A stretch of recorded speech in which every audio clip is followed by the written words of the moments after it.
So here we are. And first of all, thank you for coming. Please come as much as you can. Participate. It's very important to be together with the Sangha, to study the Dharma with someone who's teaching, and have a community. So those are the three jewels. So thank you. Please continue to help us by participating, help us by training your mind, because we're all part of this incredible community we call the Sangha, and the larger community we call all living beings. Receiving, the word I use all the time, receiving the fixation. So if someone has no mind training at all, or very little, they aren't even going to know that they're fixated. They'll just believe the emotions or thoughts that are having and not realize that this is fixation. But just because you realize that it's fixation, you might be able to use that word and apply to it. It could be anything from anger to resentment to jealousy to pride. We could go on with several other areas that will take the part of the mind that is ego bound and thinks there is somebody that is in danger, is someone that can get ahead, is someone that's been mistreated, or is someone that has been abused. Any of that, anytime anything has happened, we have a reaction to it. And it's not about not reacting. I'll say that again. It's not about not reacting. It's not about not feeling a certain way. It's about being what? Aware of it. If you're aware of it, it'll take care of itself. You do not have to become enlightened. You can't. If you think you can, well, you're wrong. You can't. There isn't anyone. If you become enlightened, then ego has become enlightened. Wow. You might be able to fool people for a while. But if you run into the truth, what do they say? The jig is up. You'll be discovered for the charlatan that you are.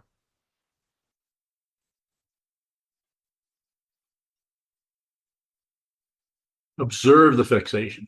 If you do have a mind training practice, shikantaza, even mindfulness can begin to uncover that, even though mindfulness is a little bit different approach, but it's equally valid. I'll say that again. It is equally valid. I just don't generally teach it because I want you to look right at the fundamental misunderstanding, which is mistaken identity. And mindfulness will take you there also. It just takes a lot longer time. How do I know that? I don't know anything. Just how it looks. That's how it looks. It's not a conclusion. It's not an opinion. If you were to come up and say, Sokuzan, I disagree with you. I think this and this and this. There will be no discussion. I'll just lose because I have no evidence. So there's no way I can defend it or say, well, you need to look at it this way or that way, or the reason I come to this conclusion. I don't have any conclusions. I am bereft of conclusions. I don't have any. You may think I'm having conclusions. If you think I am, which I've been saying for many years, or about the last 15 years, come and get me. You think I'm hanging on to something somewhere?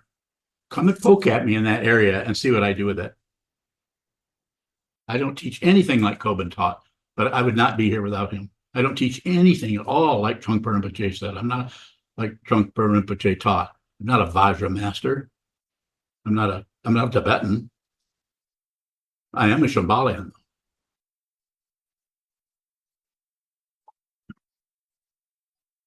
And of course, I'm a Buddhist monk.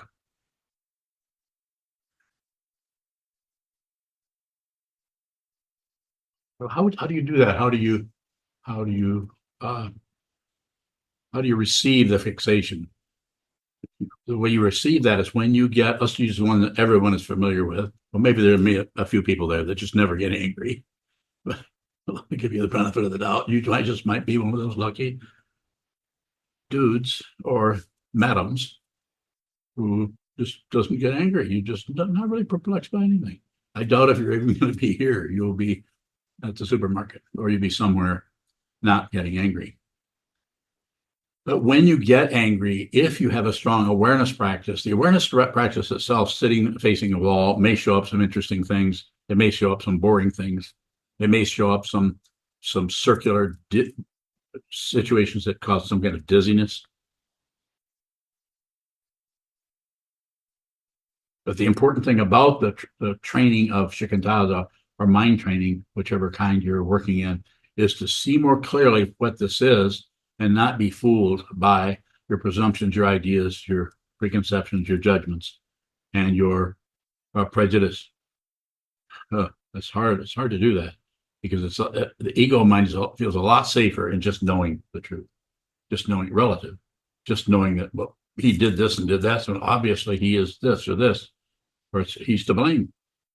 No further inspection at all. Just they're wrong and I'm right.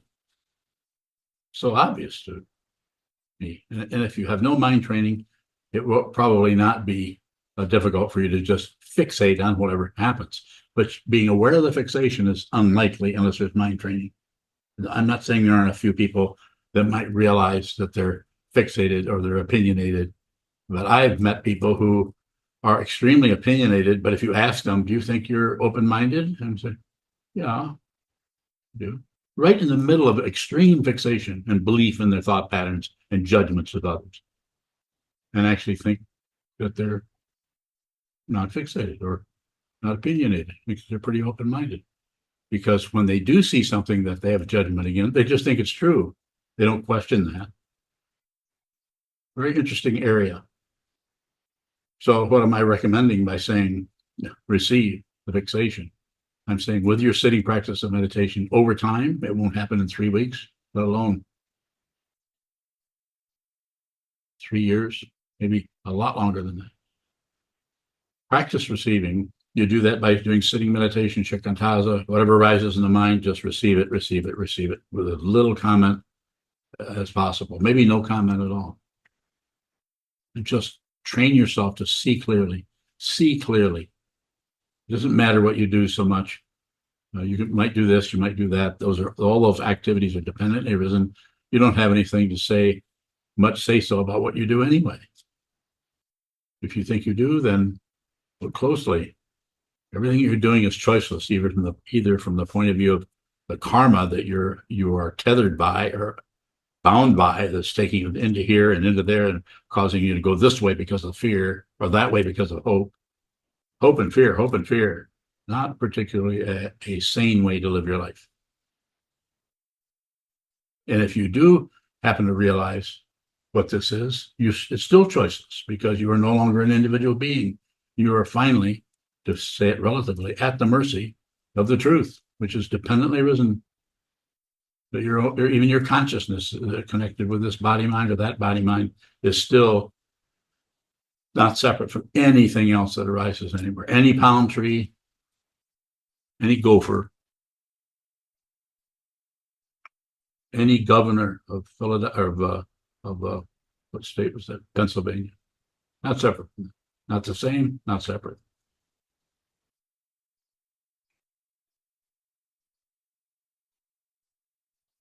So by practicing shikantaza, we become more and more able to just be responsible for our emotions and our feelings and our reactions and our finger pointing and our judgment this way or this way.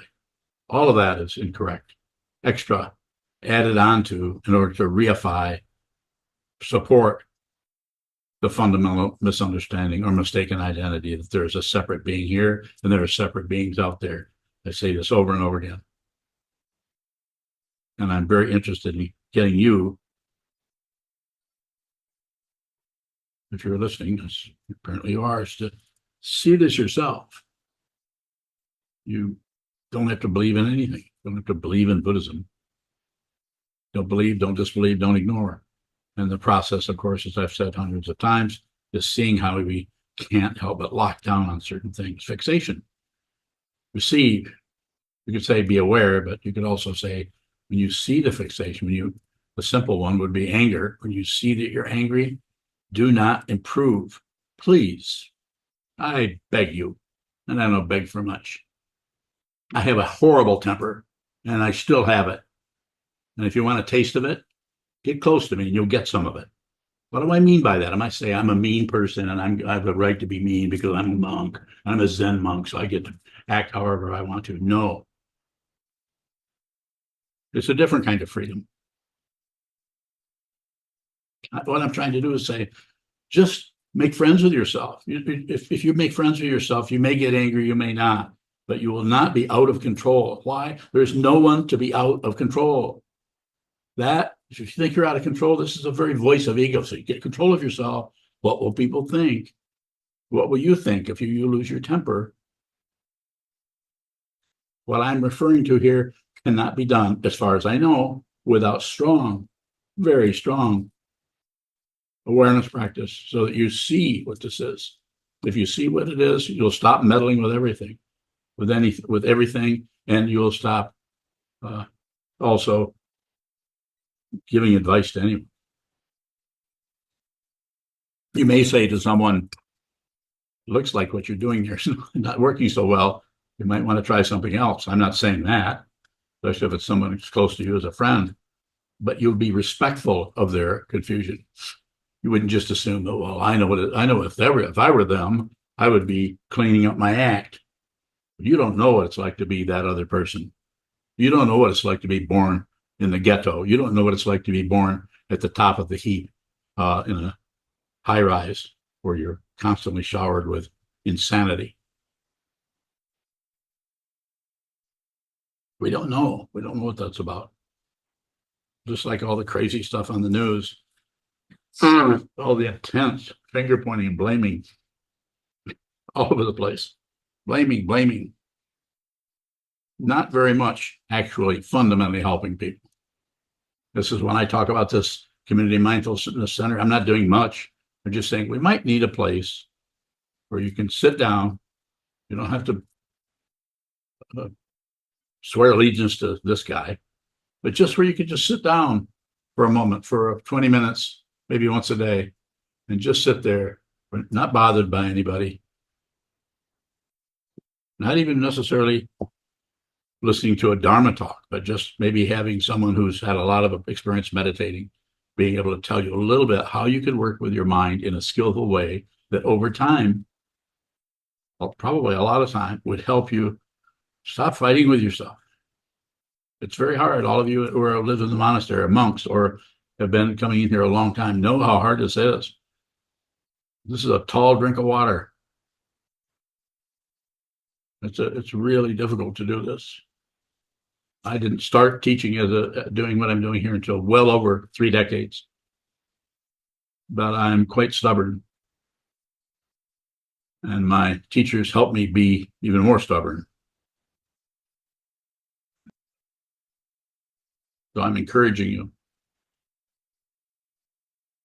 Receive the fixation. See what area, maybe jealousy. You may not get angry very much, but the anger may come out through some kind of a resentment of what other people are doing or having, or what they get to do and you don't. And why don't you get that or deserve that? You deserve that too. Those kind of little conversations in the back of the mind stream. Please don't fix those. Those are the Buddha. Those are the words of the Buddha. Not the content, but that's what the Buddha looked at. He looked at the confusion. He looked at the insanity of his own mind and the minds of those around him, and he saw the truth. And he expressed the truth. And that truth shows up in wisdom traditions everywhere. American Indians, the Sikhs, the Advaita Vedanta, Brahmanism, and other areas that I don't know what they are, but the wisdom is there. It just happened to show up 2,500 years ago in the Buddha when he sat down and looked for the truth. And he saw it. And he shared it with others. And they shared it with others. And here we are down through the centuries. That teaching is everything is dependently risen. Nothing comes from its own side as an individual being or self or consciousness, even though there are separated bodies. Everything is in a state of distress or suffering all the time. My words, not his. And that is caused by wanting something else. And the goal is, of course, cessation, but it's not necessarily the cessation of suffering. It's the cessation of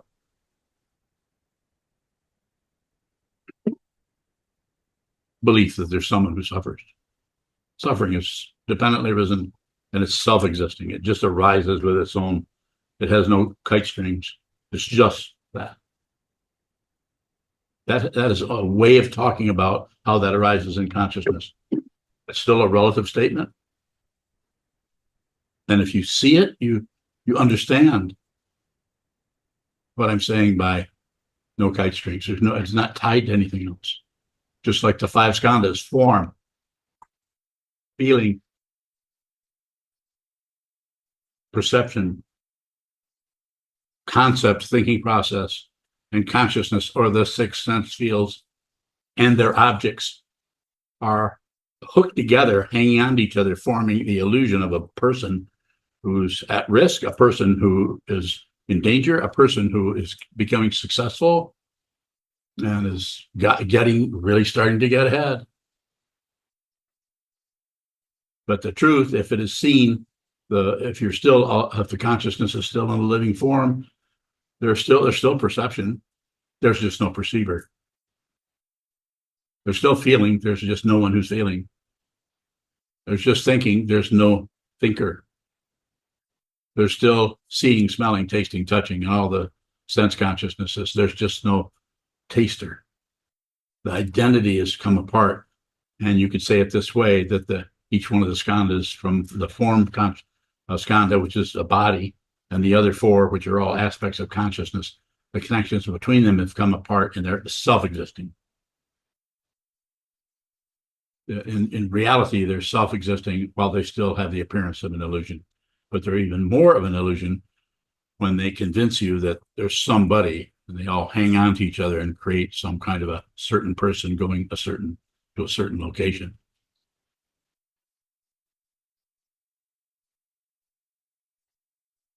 You can do this if you're listening to me, you're probably ready to do this. And I would say it's difficult.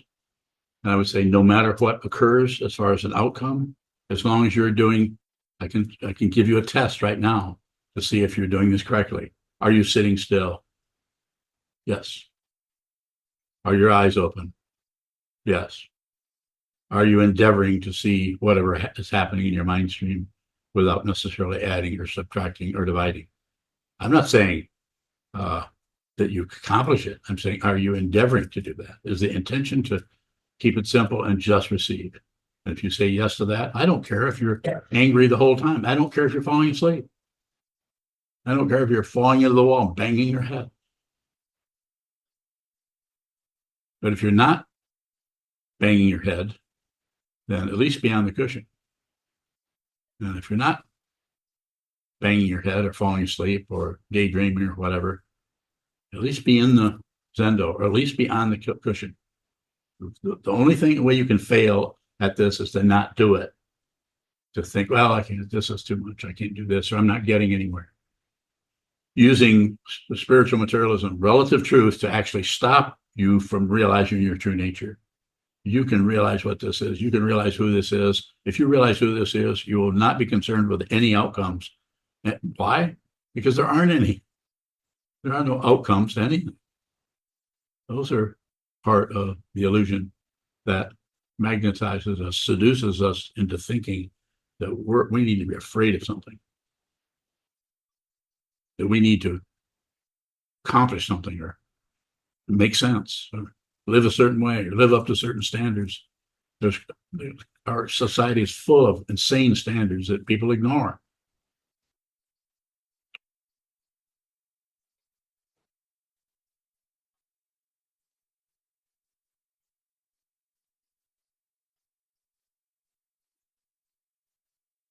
Have I yelled enough, or should I yell some more? You don't hesitate. Come this way. If you see something that you think is amiss over here, it probably is. But we should talk about it. And I would like to hear what you have to say about it. Sound challenging?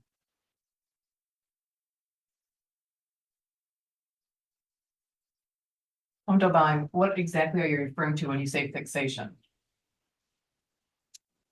Clamping down on it. You get angry instead of just watching anger and feeling it, feeling the energy of anger. Instead, we want to clamp down on it. We fixate on it through passion. Well, it's because it's because, or we fix down on the anger by ignoring it.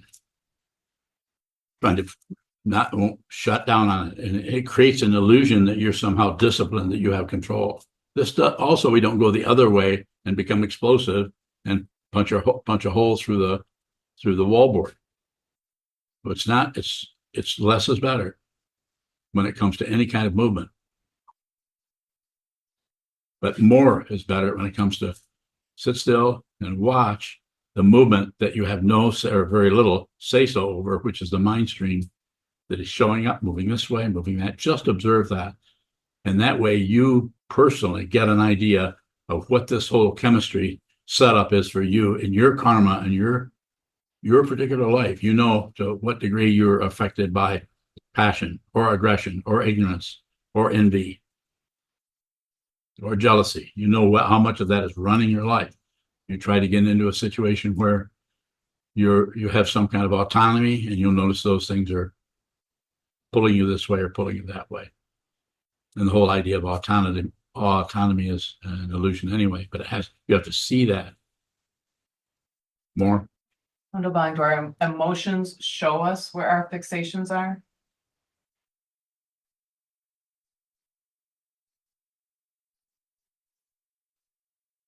Is that what you want to know? I'm looking at what exactly is a fixation and how to see. What I want to know is, how do we see our fixation? Okay, so my example is to use my hand. So it's like, this is a fixation. So lock down on it, fixated on anger, fixated on an opinion, fixated on prejudice. It's completely sealed off, and it's sealed off because it creates an imaginary and temporary and relative security to the part of consciousness that is closing off. There's really nothing there but air. There isn't anything there. There's nothing to fixate on. It's the idea of that. It's the judgment or the opinion or the concept of stopping that. And then that creates the illusion of someone who has some control over that.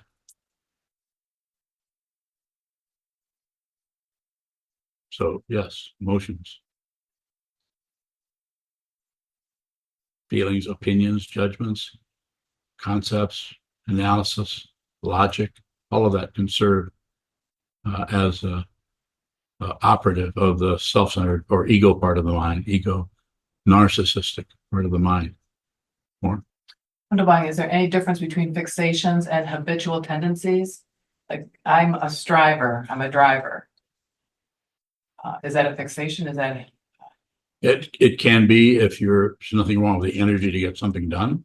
Not saying that, but when that energy to get something done is operating in such a way that it covers up areas of your consciousness, and probably with some relative success that you could be looking at. And this is why we go into retreat, so that we could cut down on the activity. Just like last retreat you were in was 30 days long. How did that work for you? I appreciated the time to just practice. So how would you respond to that? Were you able to still hide out? Do you have activities there other than the practices you were doing? Was there some other thing you were doing?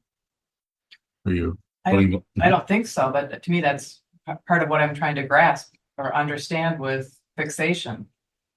It seems like something that you don't necessarily see. So how do you see your fixations? You see the tightening down. You see the pushing. So the tightening down may be ignorance. It may be a combination of ignorance and passion, grasping, but it may be fueled by this or that dynamic in consciousness that we've given names. The simple ones are passion, aggression, and ignorance, but there's all kinds of nuance in there. So it is about observing that. And if you're trying to stop it, or if you're judging it, or if you're trying to push it away, or if you're trying to cover it up with something, anything from recreational drugs to legal prescription drugs. It's not that that's wrong. I want to make that very clear. It's not that it's relative stuff. So maybe you need to work with that to some extent that way. My recommendation is whatever you're doing, try to include some kind of awareness practice. Just spend some time sitting still and watching what is happening in the mind without comment. So that that part of the consciousnm when you are acting in a way that is pushing and pulling or shutting down or manipulating or trying to cover up. There's a lot more suspicion around what you're doing there. When I say suspicion, you can be a lot more maybe even doubtful about anything that you're doing, which ego does not like that. Ego wants to be sure and clear, and it will, if it starts to get out of whack or starts to get paranoid or too much space or too little space, claustrophobia, agoraphobia, whatever you want to call it, it will find some way to fill that up or shut that down or protect itself, himself, herself, themselves, so that they don't have to experience that. First noble truth: life is suffering, cause of desire. And what we generally do with that is try to stop it, control it, manipulate it through passion, aggression, ignorance, that are the operative words in the activity of that part of the consciousness called the klesha mind, or the ego, or the narcissistic part of consciousness that thinks that I am somebody, as a body, feel my body. But it's possible to feel this and move your hands and put on your clothes and take a shower and eat food and not be identified as a singularity called me. Just doesn't mean you wouldn't respond to your name. It doesn't mean that you wouldn't say in a conversation, you wouldn't say, use the personal pronoun, well, getting pretty late, I think I better go to the store. You would still use that, but there would be nothing in there particularly that would be reinforcing a sense of someone separate from everything else. You would just be, it would be a participation mystique in the midst of illusion. There's this illusion of a self that is actually functioning as the illusion of separation, yet their fundamental understanding, their consciousness, is to know they're not separate from any drugstore they walk into or any person that they've never met before on the street. You know it innately. You know it deeply. This doesn't mean that when somebody walks by you and you feel they're suffering, you turn around and start giving them your money. You're not crazy. You realize that dependent origination is so complicated that for you to even step out of your situation into being a really good, helping person could be just more refurbishment of that part of the consciousness I was referring to as ego. Don't do anything unless you have to, including help people. On the other hand, if you're on this path and you're practicing as a bodhisattva and somebody needs help, probably a good idea to help them. So you could say, well, that's kind of complicated. How am I going to not help people, but help people? You'll know. How will you know? You'll know because you're training your mind. You can't do this intellectually. I don't think you can train your mind without the intellect. You need some intellectual discursive thought, thinking, and community, and working with other people who are also dealing with their version of passion, aggression, ignorance, hope, and fear, right and wrong, up and down. This is difficult. The Buddha was not bullshitting us. 2,500 years ago, he said, life is suffering. He didn't make a lot of friends saying that. But people would say, wow, it's a nihilistic religion. We're not even going to look any further into that. More? Further questions in here? Those are good. Good bowing. I can't remember where, but I've run across the last four skandhas all being consciousness. I think you said something to that effect. I did. Earlier. How is form different? Just a different frequency of consciousness. It's a solid part of it. So form is like a rock or a body or your kidneys or your heartbeat or your eyes. So it's that part of it. It's just very solid, and it is beholden to a relative idea of time and location. The body can't be in Philadelphia and Wisconsin at the same time. There have been books written about bilocation where people have shown up in two different places. I've not experienced that, so I don't know. But there's odd things like that that can show up that fly in the face of anytime we try to stabilize in a particular opinion. So the body is one of the things that makes us so real. But if you're in a dream, the dream body is real at the time you're dreaming, but when you wake up, you don't suddenly believe your nightmare. You might even say, I'm sure glad it was a nightmare. Well, this is a nightmare. This is not all the time, but it's a dream that you can awaken from at the same time you're dreaming it. When this starts to come apart, as Kobun talked about when he translated the Heart Sutra, falling apart, falling apart, falling apart, falling apart, nothing to do, everything all at once. He was making a statement about his path, where everything fell apart. His idea of a self, his idea of an other, his idea of space and time collapsed. Nothing to do. More about what you started out with. Sokuzan, you gave the examples of a body or a rock. Can a body or a rock show up any way other than through feeling or perception or a concept? Well, you've seen that blue rock that's out in the garden, just off to one side of the Avalokiteshvara. You've seen that blue rock that's out there. Yeah. Yeah, that's a great example. That's a concept. Thank you. Yeah, that's all it is, the concept. When you're looking at it, the concept drops away. When you look away, then the concept just hangs around. Creates an astonishing illusion of space and time. But there isn't anything with this. And it's always this. This doesn't move into that. Even the Chandogya Upanishad, I think it is, says neti, neti, neti. Not this, not this, not this, not this, not this. Anything you look at, it's not that. This is way before the Buddha. Sokuzan, is there form without the other four skandhas? Is there what? Is there form aside from somehow the other four skandhas? If I understand what you're asking me, I would say yes.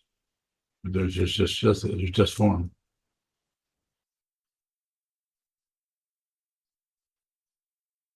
Well, nah, just left the form. Is this the form, or is this consciousness?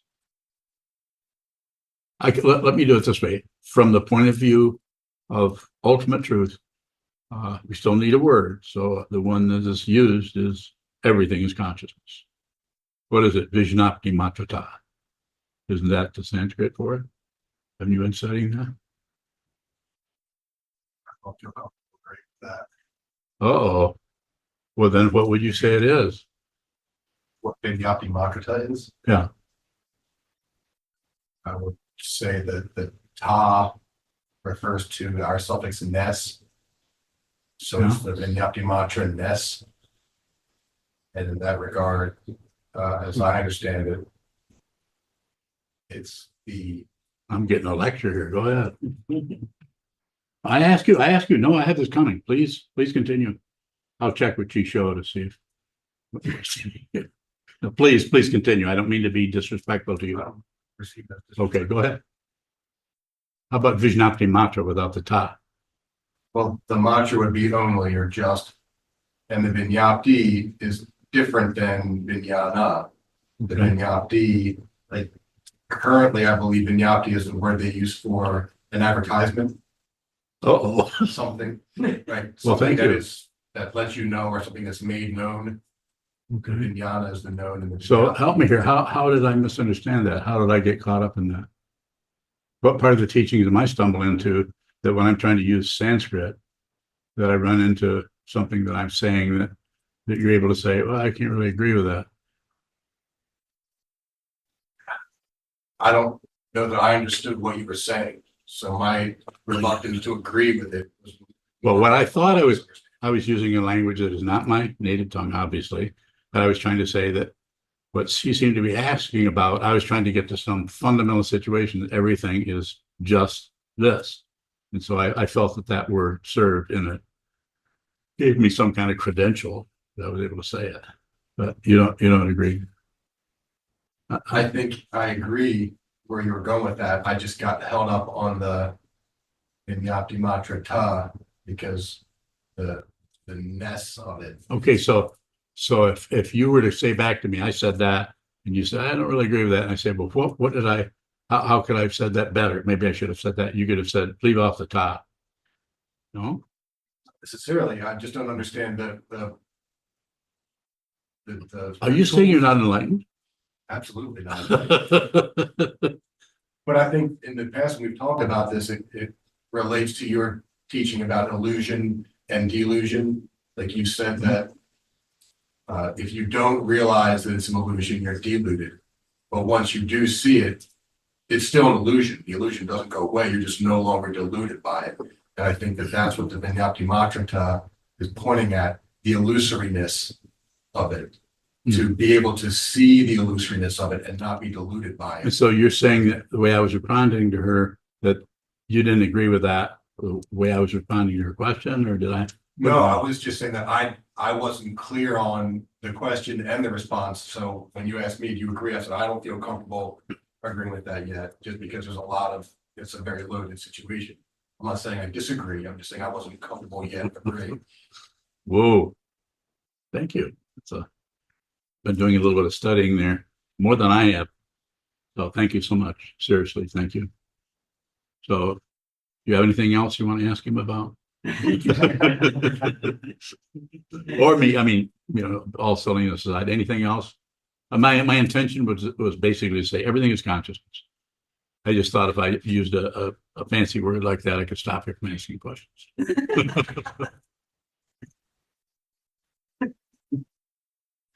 I'll have to come back to it. I feel like I do, but I'm not sure what. It's difficult using concepts to, whatever the word, boil everything down to some kind of simple statement that doesn't tie into more this and that.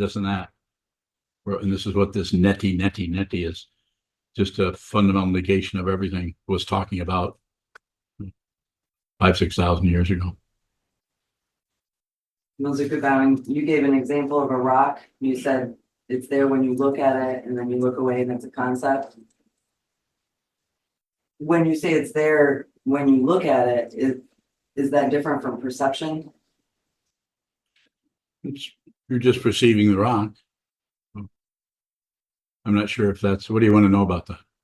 Assuming I can even help you with it. So where's form in that? Where are forms? So why is form a separate skanda, I guess? Because you're seeing something in that instance, you're perceiving it. So the way it's worked with is we have the sense of a body, and we're talking about a human form. We have a sense of body. This is the form. And then we have feelings that are not exactly forms, but they have a structure to them as formal, in that if you get stuck with a needle, that the pain has a kind of form to it. It hurts, and it contrasts with, but when it didn't hurt. So there's some kind of a structural feeling to it of existence, non-existence. So that's happening. Yet the body is always here, other than when we go to sleep. But yet we don't particularly come to a conclusion about that I just disappeared for 8 hours. Instead, we say we were asleep, but really we're not here. The consciousness had all settled down, and even the body awareness was not there particularly, unless we start to dream, and then we have the dream body. So coming back to what it seems like you're asking about, those are all the formal structure. The only one that has any kind of continuity that's a little bit dependable is just this physical body. But feeling, perception, concept, consciousness are, if you go into the consciousness, the eye is an organ, which is part of the form. The ear is a part of is a receiver of that part of consciousness, but the ear is part of the structure of the body. The body is a series of nerve endings showing up as seeing, smelling, tasting, touching, feeling, and so on. So pretty complicated from the point of view of trying to deconstruct or unravel that so you can get to some kind of ultimate understanding of it. That's where you break it down into the 5 skandhas or the 5 heaps, so you can start conceptually to get a little bit of an idea of how this construct all gets together and hangs on to those different parts of the consciousness in such a way that gives us the illusion that along with this body that we are a separate being walking across the room. even in the Zen tradition, there's quite often teachings where they talk about the contradictory, or sometimes contradictory teachings show up. Chazan's talked quite a bit about that in his basic Buddhist teachings talks.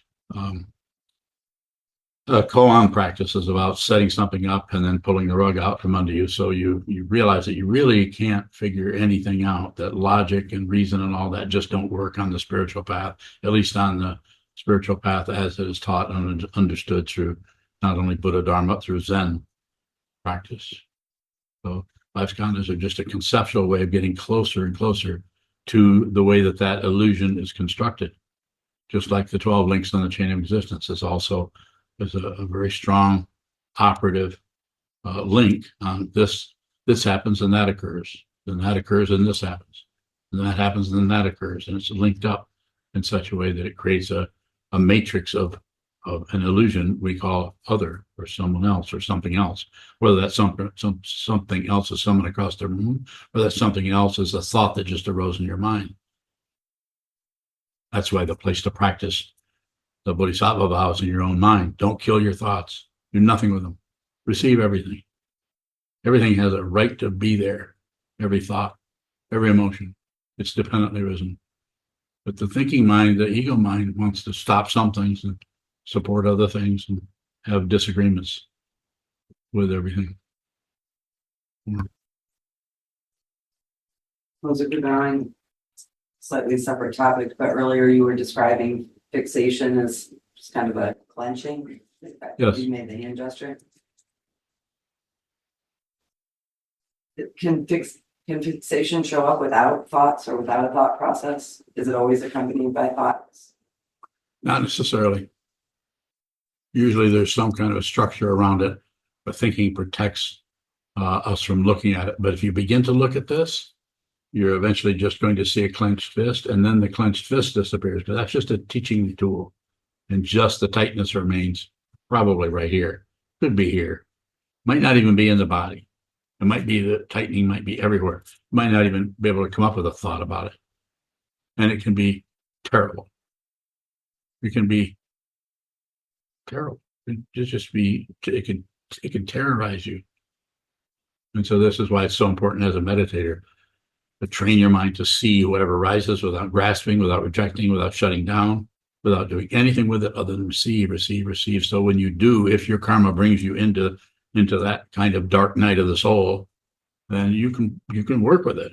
When I say work with it, you can receive it instead of finding somebody that'll give you a bunch of drugs to put on top of it. So you can go through that, March 16th, May 24th, when you're going through a Saturn return. And I don't believe in astrology. I'm just saying, but you're going through a particular dynamic that in your karma, which you're going to go through in this lifetime or another lifetime. There have been books written about people who were just fine for the first 38 years of their life, and so all of a sudden they went through a 3-year period of absolute horror. They couldn't write, they couldn't walk, they couldn't eat, and they were miserable. And the only thing they had maybe was a psychiatrist. Hopefully it was a Jungian psychiatrist. You see what I'm saying? I'm being a little silly about it, but I'm just saying we don't know what's going to happen next. Causes and conditions, karma is unending because it has not begun. It's unending. So this is why my recommendation to you would be to, insofar as you can, insofar as you have, you're free and well favored, you're free to come to a meeting like this, and you're well favored enough to actually not be blocked by your hope and fear, your opinions, your judgments, your beliefs, your prejudice, or whatever, but actually consider it. Think, what is he saying? He's saying, look at your mind. That's all I'm saying. I'm not saying follow me, look at Buddhism. I'm asking for your help, but it's up to you. If you can show up here every day for the next however many years are left here. And when I'm gone, somebody else will do this. And never get off a dime. That's not the point. The point is to find out who you are so that you stop adding to the chaos in the world and in your own mind. Because who you are can't disappear. But if you think you're something that you're not, then you could go in circles lifetime after lifetime after lifetime. And no, I don't believe in past lives. Yes, Adriana. Adriana Bowie. A while back, Sokuzan, you instructed us to offer everything to the mandala. And I'm wondering if you can explain what the mandala is and how it can receive the fixation. Thank you. I don't remember saying that. Did I say that?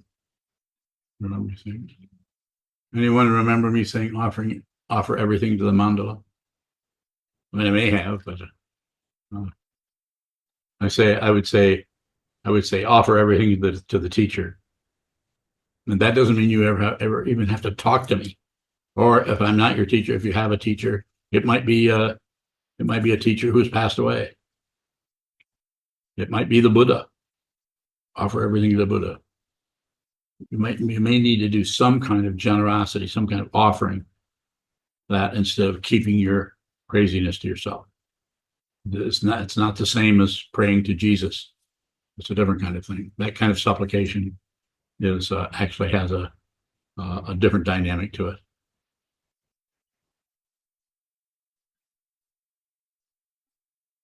The offering that we're talking about here is there's no one offering. Nothing is being offered. There's no gift. There's no giver. There's no receiver. All of that is empty. But you have to practice it or you won't see that. That's not a concept you come up with ahead of time necessarily. And, you know, Adriana, another thing is everyone will work with that differently. Some people will listen to that and say, that's nuts. I'm not going to do that. And they're not misunderstanding necessarily. And another person, that might be a really good way to work with their negativity or their difficulties that are rising daily, weekly, monthly, whatever. There's a practice, a tantric practice. I think it's the third one in the four practices that are called Nundro. They're preparations for sadhana practice in the Kagyu lineage and the Nyingma, and a different form of that in the other traditions, where you actually offer the third one is the mandala practice. You offer 108,000 offerings to the mandala, and you do that by picking up rice out of a basket. You hold it above this mandala plate, and you actually create the world on there with a different symbol of a minister and various animals and so on, and aspects of a kind of a kingdom like it would be in medieval times, because that's when this is created. And then after you get it all created, then you brush it back into the basket, you offer it, and at the same time you're chanting a mantra. It's basically a secret practice, so I'm not telling you what it was, but I have no problem telling you about it. It's written everywhere. All kinds of things are written about it. And I'm not encouraging you to do that, but I'm just saying that it's been around a long time, taking everything that you have and just offering it. It's a creation completion practice, and it shows up in all the tantric lineages of Tibetan Buddhism in some form or another. Bowing. How do we offer things to you, Sokuzan? Wow. So a very strong formal way is, and you can get a copy of this, or you can read it online and find your own form. It's been around for a long time. It's called Sevenfold Mahayana Puja. There's a form that a way that I have to present that, but also you can just go on and find it yourself. It's a classical way of offering, having you have an altar, and you light a candle, offer light, offer incense, offer flowers, and some offerings you offer bowls of water, just some kind of gesture of giving, tea offering, and so on. Various things like that. Prostrations is another one. You can find that out if that supports you. I don't promote it. I don't say do that. The only thing I really say and emphasize is, I don't have to translate this into Sanskrit. I can say it in English. Get your butt in front of the wall. Look at what this is. Get to know yourself. Don't get your identity from me, from your partner, from your society, from your mom, your dad. Get it from no one. Get it right from your consciousness. You look at the wall, and over time, you will eventually see the identity that is operating out of hope and fear. It's not comfortable to look at, but you can do it. You can do it. You can actually deal with your own pride, which it's very hard to see pride because of all the different kinds of the glacial mind. That's one of them that is so sure that their ideas, their judgments, their feelings, and so on are real, and others are suspect. That being said, anger is a little bit harder or easier to see, which may come out of that anger out of jealousy or anger out of pride. It's a more obvious display of that more hidden form of egotism or self-centeredness, which we call pride. Everybody has that, and some people are more shiny than others, more puffed up. So I have a tremendous amount of pride.